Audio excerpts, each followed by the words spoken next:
بسم الله الرحمن الرحیم.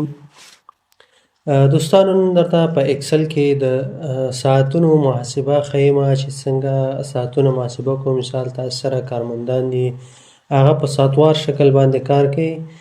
نو فرض مثال یو کس دی راځي 8 بجې کار شروع کوي، 4 بجې ختموي. بل راځي مثال 8 بجې شروع کوي، دا 4 بجې، بل 9 بجې راځي، 5 بجې ختموي. مختلف قسمه کارمندان در سره دي چې په مختلفو ساعتونو باندې کار شروع کوي او ختموي. مثال څوک 15 ساعته کار کوي، څوک 6 ساعته کار کوي، څوک 10 ساعته کار کوي. نو دوی ساعتونه به څنګه محاسبه کوي؟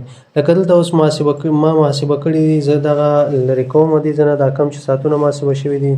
دلته افغانۍ پر ساعت مثال ته په ساعت باندې هر یو ته خپل هغه معلومې پیسې ورکړې. همدارنګه دغه کمې چې ټوټل شوي دا هم زه لرې کوم اوس چې تاسو ته ښیم چې څنګه کولی شو محاسبه یې کړو. نو دې دپاره چې تاسې غواړئ ساعتونه محاسبه کړئ، تاسې به راشئ دلته د ساعتونو په کالم کې به کلیک وکړئ، بیا به ولیکئ ایکول او به لیکئ اور سره چې دی دلته سیریل نمبر. تاسې به د کار ختم څو بجې ختمیږي کار، مثال 4 بجې، دې پسې به قوس بند کړئ.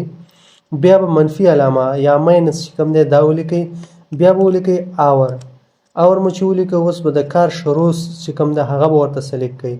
کله مو چې دا سلیکټ کړه، سلیکشن نه وروسته قوس بند کړئ، دا انټر کړئ. ګورئ دلته اوس 8 ساعته راغی، خو دې نه مخکې چې کوم دی دلته داسې راځي. مثال زه راځم دلته ټایم ورکوم، دلته داسې 12 راځي په دې هر یو کې. ګوره که زه دا فنکشن په دې باندې اپلای کړم داسې دا هر یو چې دی ټول 12 راغله. نو تاسو ته به نتیجه چې کوم دا اول دغه شان درکوي. تاسې به بیا راشئ په هوم کې به دلته دغه نمبر کې چې دی دا به تاسې جنرل کې واخلئ. کله چې تاسې په جنرل کې واخلئ تاسو ته به دا ساعتونه معلوم کړي. ګورئ د 8 نه واخلئ تر 4 پورې 8 ساعته راځي. تاسې حساب کړئ نو 8 ساعته. همدارنګه فرض مثال اوس دا 9 بجې شروع 4 ختموي، 9 ساعته راځي. مثال دا 9 بجې شروع کوي، 4 ختموي، دا 9 ساعته شو. دا هر یو ساعتونه معلوم شو. فرضاً دا 9 بجې کار شروع کوي، 2 بجې ختموي، د ده چې دی 15 ساعته کار شو.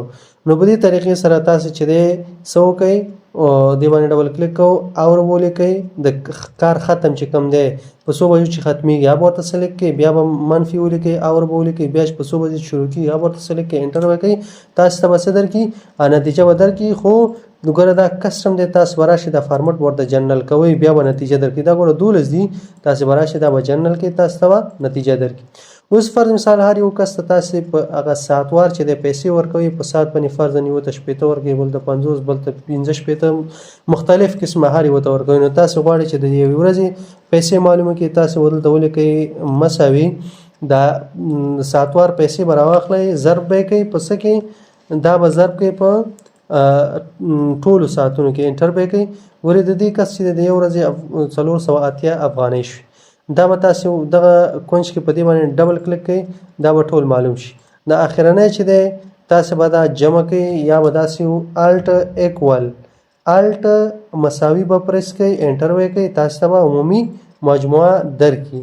نو په دې طریقې سره چې دی موږ کولی شو څه وکړو، کم ساعتونه چې دي هغه مونږ محاسبه کو، په اسانۍ سره خپل کارونه چې دی هغه منظم کو، کنټرول کو. د کارمندانو چې دی کم حاضري او ساعتونه چې دی هغه په منظم ډول سره محاسبه کو. که ویډیو مو خوښه شوې وي د ملګرو سره یې شیر کړئ. مننه، خوشحاله اوسئ.